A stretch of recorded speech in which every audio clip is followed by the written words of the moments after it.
The Narkina 5 arc presents the most detailed examination of imperial control depicted in Star Wars canon. Unlike earlier portrayals that rely on military spectacle or supernatural antagonists, this arc focuses on bureaucratic enforcement, procedural discipline, and industrial labour structures.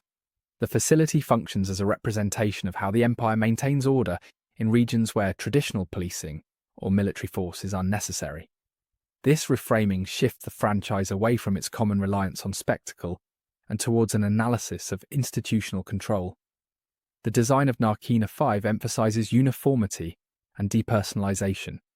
Inmates wear identical suits, reside in identical cells, and perform identical tasks in synchronized shifts. The facility uses modular architecture that eliminates private space and restricts communication between floors. These visual elements are not symbolic but functional. They demonstrate how uniform structures eliminate individuality and reduce resistance by ensuring that every component of the institution reinforces the same behavioral norms. The use of electroshock floors introduces a mechanism of discipline that operates without visible enforcers. No guards patrol the walkways. No weapons are displayed. The threat of pain is automated and impersonal. This reflects a system that does not rely on intimidation through human presence, but on procedural coercion. The removal of direct interpersonal conflict aligns with the Empire's broader ideological approach. Control is maintained not through confrontation, but through predictable punishment.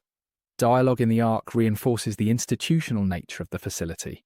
Supervisors speak in procedural terminology rather than subjective language. Instructions are concise, rule-based, and devoid of personal interpretation. Kino Loy's repeated emphasis on meeting production quotas demonstrates how inmates police each other through competitive pressure. This structure aligns with the Empire's known preference for hierarchical delegation. It reduces the need for external enforcement by encouraging inmates to internalize the system's expectations. The assembly floor provides clear evidence of how the labor system suppresses dissent. Tasks are repetitive, require precision, and are timed to strict mechanical rhythms. Any disruption is immediately visible on progress displays. This design ensures that errors or delays cannot be hidden, thereby discouraging sabotage. As inmates focus on output metrics, the institution limits opportunities for collective planning or resistance. The structure does not merely punish deviation, it prevents deviation from emerging. The communication restrictions within Narkina 5 illustrate how the Empire neutralizes information flow. Inmates cannot transfer knowledge between floors, and supervisors discourage conversations that extend beyond immediate tasks. The Empire relies on these barriers to fragment potential alliances and isolate groups from broader political context. This structure mirrors real-world authoritarian strategies where compartmentalization serves as a primary defense against coordinated dissent. Cassian's behavior in early episodes of the arc demonstrates the psychological impact of this environment. He enters the facility disoriented by the lack of visible authority and gradually conforms to the regimented schedule. His adaptation is not portrayed as submission, but as a rational response to an efficient system that leaves no room for alternatives. This depiction shifts the narrative away from moral judgment and toward an examination of institutional influence on individual agency. The arc uses time as another mechanism of control. Sentences are displayed publicly, and progress toward release appears objective and measurable. However, the revelation that inmates are recycled rather than freed exposes the function of time as a false incentive. This structural manipulation shows how systems maintain compliance by presenting the illusion of progress. It also explains why resistance is minimal. The institution relies on misinformation rather than force to retain order. The absence of overt cruelty is a central reason the arc succeeds. Narkina 5 does not depict guards engaging in violence or interrogations. Instead, it demonstrates how harm can be embedded in everyday processes. Meals are rationed, sleep is scheduled, and work is quantified. By removing visible antagonists, the show reframes oppression as the product of design rather than intent. This aligns with the portrayal of the Empire as a bureaucratic entity whose efficiency surpasses its ideology. Kino Loy's role demonstrates how individuals internalize institutional structures. His enforcement of rules is not driven by ideology, but by a belief in procedural fairness. He interprets the system as predictable and therefore survivable. His position illustrates how authoritarian institutions depend on mid-level participants who uphold order without questioning its foundations. The arc uses Kino to demonstrate how systems do not require active loyalty, only predictable participation. The visual presentation of the facility enhances the analytical clarity of the narrative. Bright lighting eliminates shadows, reflecting the absence of privacy. Circular layouts allow constant observation without direct surveillance.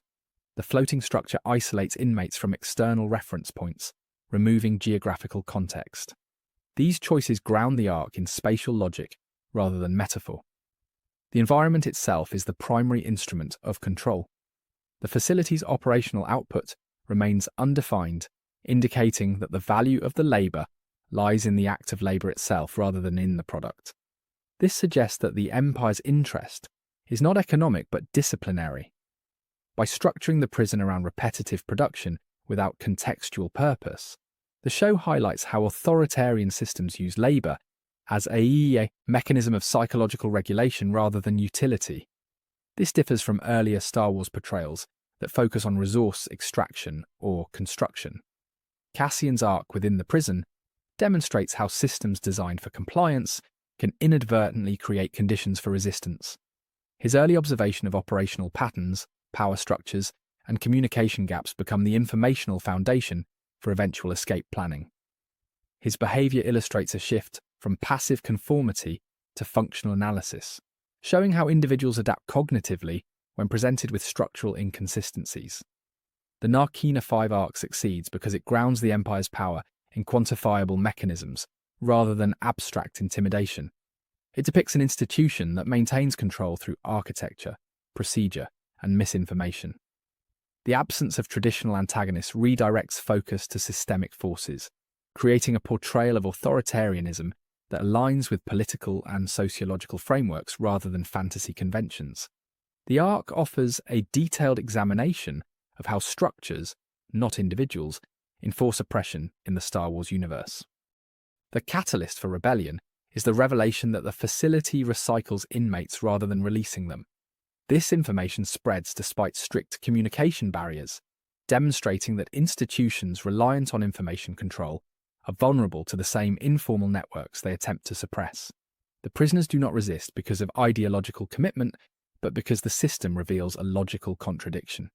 Compliance no longer correlates with survival, removing the incentive structure that maintained order. Kino Loy's behavioural transformation illustrates the effect of structural contradictions on individuals who previously upheld institutional norms. Throughout earlier episodes, Kino interprets the system as predictable and enforceable. Once he learns of the recycling of inmates, his role shifts from enforcing rules to facilitating revolt. This change is not driven by ideological reorientation, but by recognition that the system's reliability has collapsed. Kino's shift provides evidence that authoritarian structures depend not only on coercion, but on perceived procedural consistency. Cassian's role within the uprising demonstrates the importance of cognitive adaptation within oppressive environments. Early episodes show him studying the movement of guards, the timing of shifts, and the mechanical patterns that regulate daily labour. His participation in the escape is founded on this accumulated structural analysis rather than instinct or improvisation. Cassian functions as a case study in how individuals harness institutional knowledge to challenge authority when motivated by survival rather than ideology. The organisation of the escape highlights several structural weaknesses in the facility. First, the absence of armed guards creates a single point of failure, the reliance on floor activation as the primary enforcement mechanism. Once power is disrupted, control collapses rapidly. Second, the vertical segregation of workers designed to prevent communication becomes ineffective once inmates gain access to interfloor conduits and corridors. Third, the architectural emphasis on efficiency over security provides numerous choke points that can be exploited once the system's routine is interrupted. The sequence demonstrates that the Empire's bureaucratic design prioritizes cost efficiency and procedural predictability over adaptive resilience. The facility assumes uninterrupted compliance and does not plan for coordinated revolt. This is evident when guards retreat rather than confront prisoners, indicating that the system expects its enforcement mechanism to function without human intervention. Once that mechanism fails, the institution has no secondary protocols, revealing a structural over-reliance on automation. The communication dynamics during the uprising provide insight into how collective action forms under restrictive conditions. Prisoners coordinate using simple functional commands that spread rapidly across the facility's open spaces. The design intended to streamline workflow inadvertently aids resistance by allowing clear sound transmission across large rooms. The facility's layout, with line-of-sight corridors and accessible gantries, also enables rapid movement and aggregation. These elements demonstrate how built environments can inadvertently support collective organization. The broadcast scene, where Kino addresses the entire facility, illustrates how authoritarian spaces can be repurposed to facilitate rebellion. The intercom system, designed for top-down communication, becomes a tool for horizontal coordination when accessed by inmates. Kino's factual description of the system's collapse and direct escape instructions create a unified response across floors. The efficiency of the communication highlights how systems built for centralized control can be vulnerable when control is lost.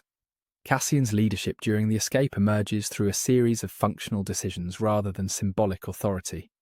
He identifies the need to disable the floor mechanism, directs prisoners toward weapons of opportunity, and guides movement through structural weak points. His actions align with practical analysis rather than motivational rhetoric. This portrayal positions leadership as adaptive problem-solving rather than charisma or destiny, providing a grounded interpretation of how resistance movements develop. The final barrier at the edge of the facility reveals another design oversight. The prison's location above open water is intended to prevent escape without needing additional guards or barriers. However, the architects failed to consider inmates who could not swim despite being able to reach the platform. Kino's inability to proceed illustrates that authoritarian systems often ignore individual variation when designing blanket deterrence. His remaining behind is an outcome of system indifference rather than symbolic sacrifice. The escape sequence also demonstrates how institutions collapse when certainty is removed. The guards only maintain authority as long as prisoners believe the system functions as advertised. Once inmates learn that no one is released and that compliance offers no protection, the guards' control loses its foundation.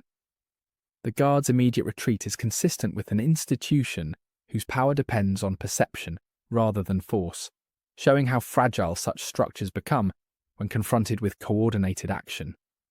The energy management of the facility becomes a critical vulnerability. The Empire relies on centralized power distribution to operate security systems, machinery, and floors. Disabling a single junction disables enforcement across an entire level. This reliance on unified infrastructure is common in authoritarian design since it simplifies control. However, it also creates single points of failure that can be exploited when sufficiently understood by those inside the system. The structure of the escape emphasizes that revolt succeeds not because of individual heroism, but because of the cumulative pressures of institutional failure.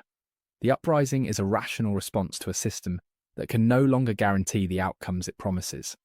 This relationship between structural reliability and compliance provides insight into how oppressive systems maintain authority and how rapidly they deteriorate when contradictions surface. The arc's conclusion avoids depicting resolution as triumphant. Instead, it highlights the partial and uneven nature of resistance. Many prisoners escape, but the narrative does not follow them beyond the immediate moment. The absence of further detail reinforces that resistance movements often produce uncertain outcomes, and that individual survival may depend on variables unrelated to the revolt itself. The escape becomes a functional success rather than a narrative endpoint. Cassian's survival after the escape continues the arc's focus on structural analysis. His decisions following the revolt demonstrate increased awareness of imperial methods and a deeper understanding of how systems can be disrupted. This knowledge becomes foundational for his later involvement in the rebellion. The arc therefore serves not only as a depiction of systemic oppression, but also as an origin point for Cassian's development into a key strategic figure. Overall, The prison arc presents a model of authoritarian collapse, rooted in procedural contradiction, structural oversight, and cognitive adaptation among oppressed groups. It demonstrates that rebellion arises not from mythic inspiration, but from identifiable flaws in institutional design. By grounding resistance in observable factors rather than symbolic themes, the arc reshapes how Star Wars represents both oppression and revolt, providing a detailed examination of how systems fail when their internal logic becomes unsustainable. Thank you for watching. Be sure to like, subscribe, and hit that share button. My main channel is Critical Analysis Hub, where I post Star Wars content about the movies. My secondary channel is Critical Analysis Hub Plus, where I focus on the shows of Star Wars. And my third channel is Critical Analysis Hub XP, where I post comic books. Be sure to take a moment and check them out. Thanks, and may the Force be with you.